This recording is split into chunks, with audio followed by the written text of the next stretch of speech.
सुनते हैं कहानी झगड़ा चना और गेहूं का। बहुत पुराने जमाने की बात है। गेहूं और चना अच्छे मित्र थे, दोनों में खूब पटती थी। एक दिन चना गेहूं से बोला, गेहूं भाई, आदमी के कारण तो मेरी नाक में दम है। क्यों? गेहूं पूछा। क्या हुआ? अरे कुछ मत पूछो, चना मुस्कुराते हुए बोला। आदमी मेरी जान के पीछे हाथ धोकर पड़ गया है, जड़ से लेकर फल तक को नहीं छोड़ता। अच्छा, गेहूं ने आश्चर्य से पूछा, वह कैसे? अब देखो ना, मुझे पानी में भिगोकर अंकुरित कर लेता है और फिर अंकुर समेत खा जाता है। चना शेखी पगारते हुए बोला, मेरी अंकुर के मुकाबले ताकत तो किसी टॉनिक में भी नहीं होती है। और क्या करता है? गेहूं ने मुस्कुराते हुए पूछा। मुझे खेत में बो देता है। चना बड़ी शान से बोला। जब मेरे नन्हे नन्हे फल निकल आते हैं तो उन्हें भी कच्चा या भूनकर खाने की ताक में रहता है। वो मुझे उबाल कर खाता है और बचे हुए पानी को भी पी जाता है। यह तो सचमुच बड़े दुख की बात है। गेहूं को चने की बातों में बड़ा मजा आ रहा था। अरे इतना ही होता तो भी ठीक था।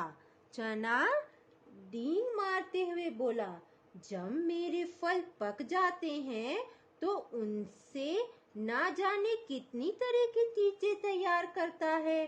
दाल बनाता है, मुझे पीस कर बेसन बनाता है और फिर बेसन रोटियां, नमकीन, भुजिया, लड्डू और ना जाने कितनी तरह की मिठाइयाँ तैयार करता है। वह अभिमान भरे स्वर में कहता गया। मैं समझता हूँ मेरे मुकाबले दुनिया में दूसरा कोई अनाज ही नहीं है। चने की यह बात गेहूं को ठीक नहीं लगी। उसे लगा कि चना उसका अपमान कर रहा है।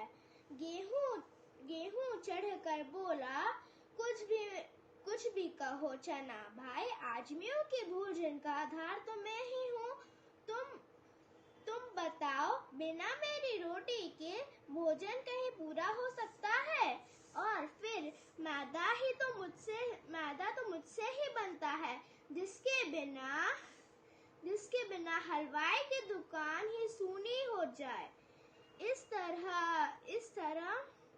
इस तरह भूसा भी मेरे ही पौधों से बनता है, जो मवेशियों के जीवन का आधार होता है।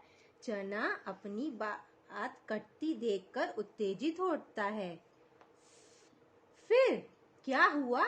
अनाजों का राजा तो मैं ही हूँ। बिल्कुल गलत, गेहूं चीखा।